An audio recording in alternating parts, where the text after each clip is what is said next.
بالحق والهادي إلى صراطك المستقيم وعلى آله حق قدره ومقداره العظيم.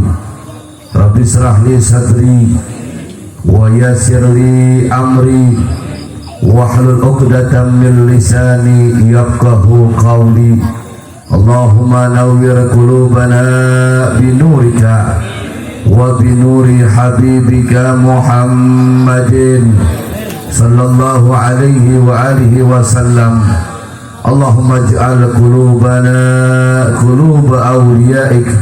اللهم أدخل في قلوبنا علوم أوليائك برحمتك يا أرحم الراحمين. أما بعد.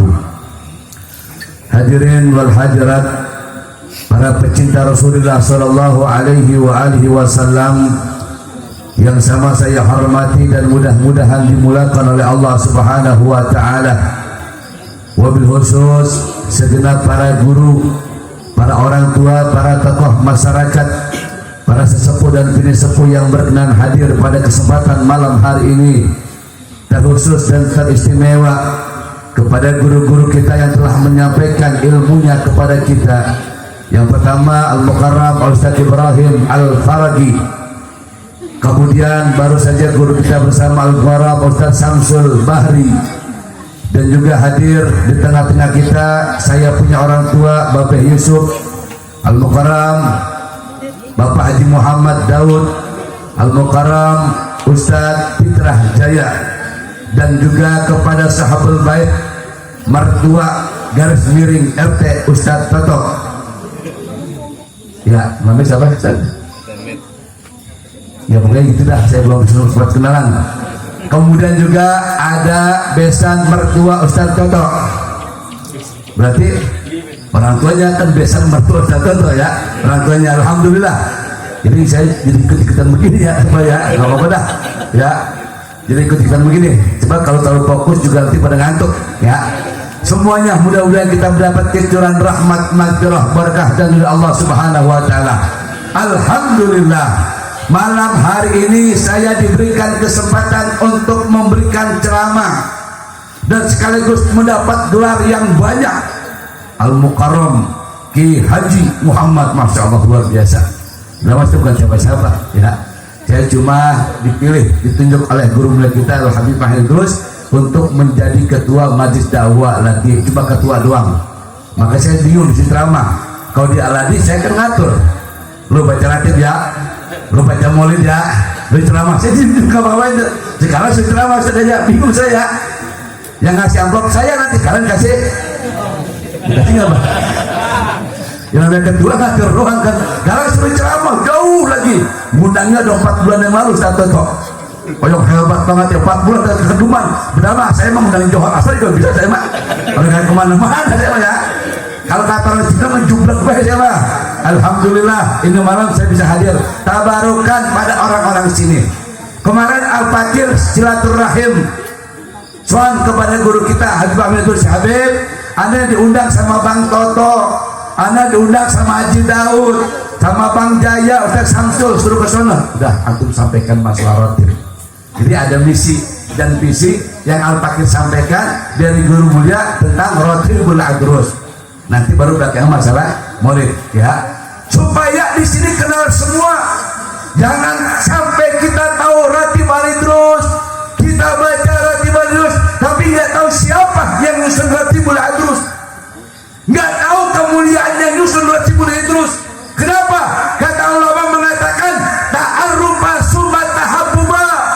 Kau kenal dulu siapa Rotibul Adrus, kau tahu dulu baru timbul rasa cinta. Kayak orang wadah kan gitu ya nanya. Nggak mungkin ujung-ujung cinta kalau nggak kenal, betul nggak? Dulu kenal dulu.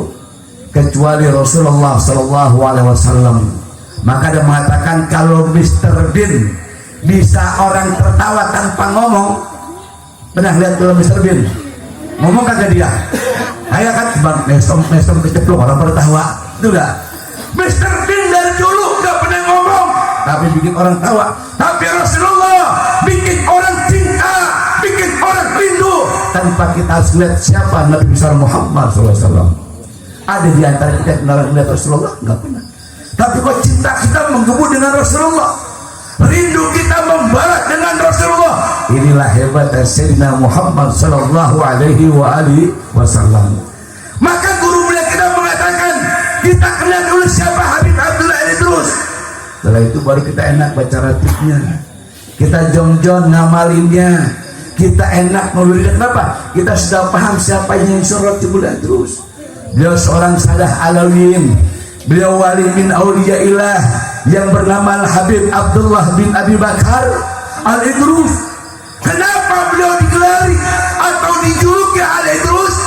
Al-Idrus diambil dari kata Al-Aitarus. Apa Al-Aitarus ini? Adalah seseorang yang memiliki sifat singa, sifat pemberani. Ya singa, dimanapun ada utang, raja utang siapa? Pernah nggak dengar? Raja utang gajah, raja utang kambing, raja utang kucing. Hutan di Indonesia tetap rajanya singa, di Amerika hutan rajanya, di Perancis hutan rajanya, semua singa. Ada Al-Idrus yang memiliki sifat singa. Kenapa? Habib Abdullah bin Abi Bakar Al-Idrus dari kecil tidak pernah memiliki sifat takut, pemberani, tegas, kecuali takut kepada Allah dan Rasulullah. Itu sifat Al-Idrus. Maka saya baru dengar betul kata Haji Daud bahwasanya Ustaz Sabtul macan betul. Saya baru dengar ceramahnya macan ya. Dulu ada di Depok macan Depok namanya Ustaz Garobli ya. Sekarang macan sesak panjang nama Ustaz Samsul. Ustaz Sabtul masan jongklok ya, begitu ya. Baru belajar, katanya baru belajar katanya ya, belajar online. Begitulah namanya. Beliau ini seorang yang luar biasa, umurnya nggak panjang, cuma 54 tahun. 25 tahun beliau pergunakan untuk begadang. Tahu Pak? Tapi begadang keluarga kita menggaple, bukan menggape, menjatuh pesonda, mancing, nekir, nggak macam ya. Habib Abdullah tidak. 25 tahun beliau tidak tidur, begadang, dekatkan diri kepada Allah, malam tahajud, siang puasa. Bayangin 25 tahun. Kalau ada orang sasak begadang buat 25 tahun, saya yakin mati. Jangankan 25 tahun, begadang semalam, utangnya sampai seminggu. Begadang insya Allah nih, malam Jumat begadang sampai pagi, malam Sabtu masih molor, malam Minggu masih ngorok, sampai ketemu pada Jumat lagi. Dari mana sih bang? Gue begadang mau PLT semalaman, begadangnya semalaman 7 malam. Habib Abdullah 25 tahun begadang kepada Allah Subhanahu wa taala. Beliau pernah 5 tahun hidup di sampah.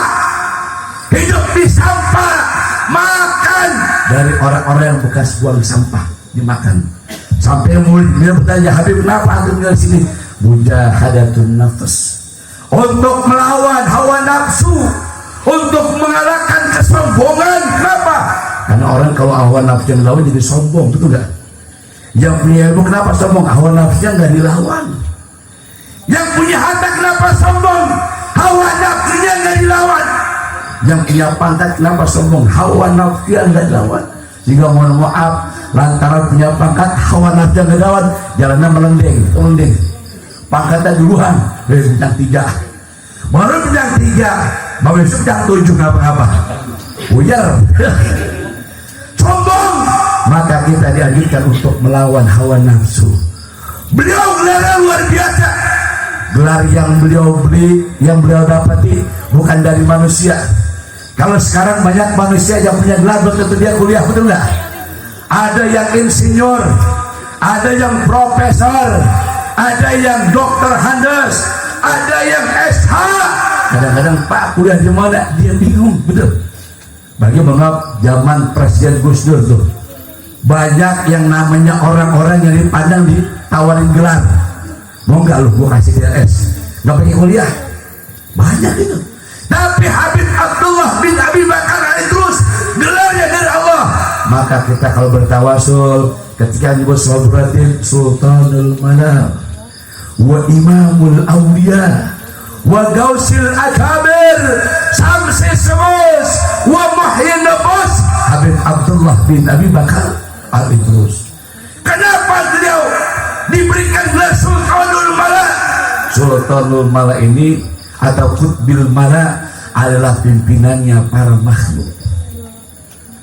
Alam manusia yang jadi pimpinan ketika itu Habib Abdullah. Bahkan hewan-hewan pun takluk dengan Habib Abdullah. Bahkan jin, setan, iblis pun banyak yang takluk dan menjadi murid Habib Abdullah bin Abi Bakar Idrus. Makanya kalau orang sini mohon maaf ya, kata satu jangan lagi salam kalam setan. Setan zaman sebelum itu pada ngaji, iblis pada ngaji, pada bisa baca Quran tuh luar biasa. Bahkan kenapa diantaranya beliau mendapatkan gelar Al-Idrus karena memang sudah Sultanul Mala, pimpinan para makhluk. Beliau ini mohon maaf ya, bisa berbicara dengan binatang, ngerti bahasa macan, ngerti bahasa gajah, ngerti bahasa bengkok bisa. Mohon maaf, saya harus jelaskan. Selama ini kita cuma tahu yang bisa bicara dengan binatang cuma Nabi Sulaiman, betul nggak? Di mana-mana pasti itu. Kalau kita menceritakan Nabi Sulaiman pasti di antara mujizatnya bisa berbicara dengan binatang, bisa dengar suara semut. Ingat, Rasul sudah mengatakan daripada ulamaku, ulama daripada umatku, kata Rasulullah, lebih afdal ketimbang Nabi Bani Israel. Betul, Nabi Sulaiman seorang Nabi dan Rasul, tapi Habib Abdullah darah dagingnya baginda Muhammad SAW. Makanya wajar kalau saya muratib ngerti bahasa binatang. Kenapa? Rasul yang mengatakan ulama daripada umatku lebih bagus, lebih afdal, lebih hebat daripada nabi-nabi zaman Bani Israel. Jadi kalau Nabi Sulaiman bisa berbicara ngerti dengan bahasa binatang, kenapa kita nggak percaya Saudara bisa bicara dengan binatang? Ini dari baginda Nabi Muhammad, cucunya Nabi Muhammad, keturunan Nabi Muhammad, sungguh sangat bisa. Kita dengar dalam sejarah seorang nabi yang bisa melumerkan besi, siapa? Nabi Daud. Bukan Haji Daud kan? Ya, Haji Daud bisa ngosah galah, golok ya Haji Daud ya. Goloknya luar biasa itu. Jangankan bambu, rambut bisa potong sama beliau tuh, saya tajamnya. Dalam kalangan Alawiyin, Habib Abdullah bin Alawi Al-Haddad, pandai besi beliau, bisa juga mengeluarkan yang namanya baja, bisa mengeluarkan besi. Kenapa? Di darahnya Nabi Muhammad SAW. Ada di antara kita yang dengar bahwasanya mujizat Nabi Musa bisa membelah lautan. Ada di kalangan manusia siapa? Bahrul Wujud, Syekh Abu Bakar bin Salim, dan juga Habib bin Amin bisa membelah lautan. Kenapa? Tadi saya katakan ulama daripada umatku, kata Rasulullah, lebih baik daripada Nabi Bani Israel. Maka yakinlah kalau saya berarti bisa berbicara dengan binatang. Beliau belajar apa lagi? Imamul Aulia, pimpinan dan rajanya para wali. Orang mengatakan, Ustaz, bukankah rajanya para wali Sultanul Aulia Tuan Syekh Abdul Qadir Jilani? Betul, beliau pimpinan para wali. Bukankah kita mendapatkan ilmu dari guru-guru kita? Kasus kisah, kasus sejarah, bagaimana ketika di antara murid Tuan Syekh Abdul Qadir Jilani soan silaturahmi datang ke rumah Habib Abdul Idrus, ketika itu membanding-bandingkan hebatan mana ya Saudara dengan Tuan Syekh Abdul Qadir Jilani. Ketika itu Tuan Syekh Abdul Qadir Jilani yang sudah meninggal lama menjelma di depan dunia, dia katakan, jangan banding-bandingkan aku dengan Habib Abdul Idrus. Ana baruka wa Habib Abdul Idrus bahruka. Aku laksana daratan, sementara Habib Abdullah bin Abi Bakar Idrus adalah laksana lautan. Sekarang dimanapun kita belajar pasti tahu daratan dengan lautan lebih luas lautan, lebih lebar lautan, lebih banyak lautan ketimbang daratan. Maka beliau gelar Imamul Aulia. Apalagi gelar beliau Syamsis Sumus, induknya matahari, rajanya matahari. Kenapa beliau di Syamsis Sumus dulu? Habib Abdullah kalau dakwah jauh menyebarkan ilmu agama, nggak kayak kita mendekat ya, Cibinong, Parung Sasat Panjang, kemudian apalagi tuh, jauh itu pakai mobil lagi. dia tidur di mobil sampai dikasih kopi, kasih makanan. Habis itu jauh-jauh tuh, saking lelahnya, saking capeknya beliau dakwah, setelah sholat tahajud beliau tidur sampai siang. Ketika itu kalau bahasa orang sekitar panjang ini kan biasanya jam 6 matahari udah nongol ya, udah bersinar. Ini ketumpian jam 6 matahari belum bersinar, gelap di Hadramaut. Sampai orang bingung, apakah akan terjadi kiamat? Apakah dunia akan hancur? Kok nggak sari-sarinya ini matahari nggak ada? Coba di Hadramaut kayak di Mekah hujan jarang. Kok nggak ada matahari? Pada gelisah. Ada seorang wali pas lihat ternyata Sobratib sedang tidur. Saking capeknya habis berdakwah, beliau belum sholat subuh. Wah, ini nih pasti gara-gara baginya Habib bangun. Begitu Habib Abdullah habis sholat subuh beres, baru matahari terbit. Artinya apa? Matahari nggak mau terbit dulu sebelum beliau sholat subuh. Kenapa? Kalau sholat subuh sudah matahari, berarti ini sholat subuh beliau. Maka harus kamu subuh luar biasa sampai matahari takjil sama beliau. Nggak mau terbit dulu, nungguin beliau sholat subuh baru terbit. Coba kalau kita ditinggalin matahari, udah tahu lo sholat kagak. Udah waktu bulan nangkal tuh nggak? Ini ratib yang kita baca luar biasa kan? Tapi tuh matahari nungguin sholat ratib, tidur dulu capek, begitu sholat subuh baru terang. Kalau kita bodoh amat dari matahari, lu mau subuh ya mau kagak, mau udah waktu nongol nggak ditungguin. Kalau kita mah gelarnya beliau Muhyin Nufus, yang bisa menghidupkan jiwa yang mati, jiwa yang kering kelontang, jiwa yang suka bete, yang boring, yang penuh dengan masalah, itu akan bisa lenyap dengan baca rotib. Maka saya teringat ucapan guru mulia kita, saya tulis tuh awal-awal saya dekat sama beliau, dekat ya pas 97an udah rumah bawa.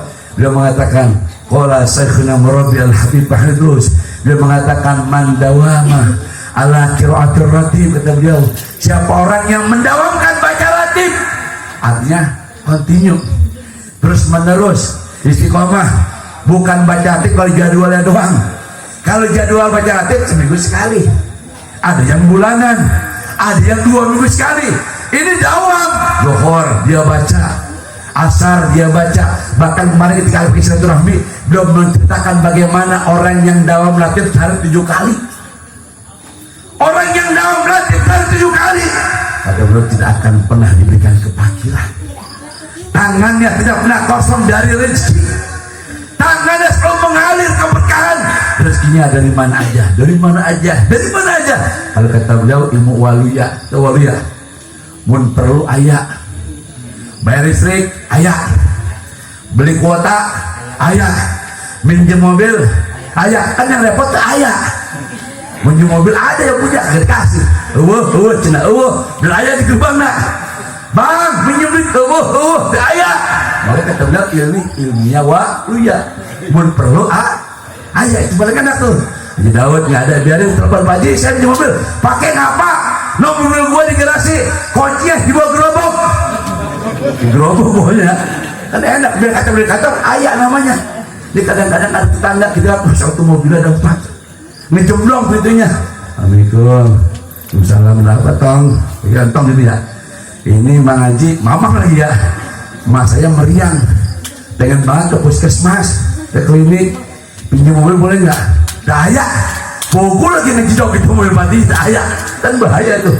Makanya kata guru mulia kita, kalau sudah jawab 7 kali sehari jawab, maka apa yang kita inginkan diberikan oleh Allah Subhanahu Wa Taala.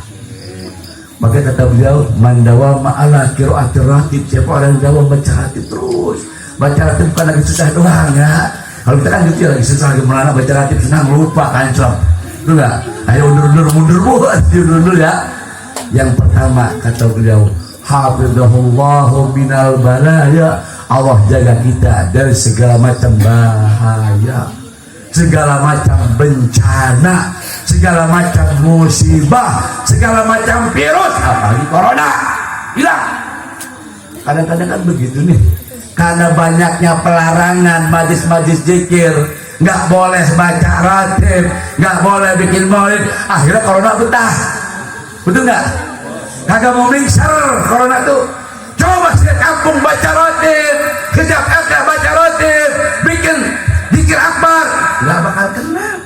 dijaga sama Allah daripada segala macam bencana, segala macam musibah, segala macam virus, segala macam yang enggak menyenangkan selamat, wal masoib, segala macam masalah-masalah.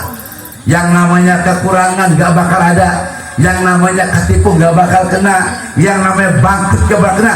Biar sekarang musim corona semua pada peceklik, pabrik hampir tutup semuanya, yang kerja di kemarin. Orang yang baca tim, mohon maaf saya lihat jamaah ratib gak ada yang susah, ngopi tetap segentong, ngerokoknya tuh aja dahut ya. Mas saya lihat tuh rokok sampuna mil yang dibuat berapa aja tuh.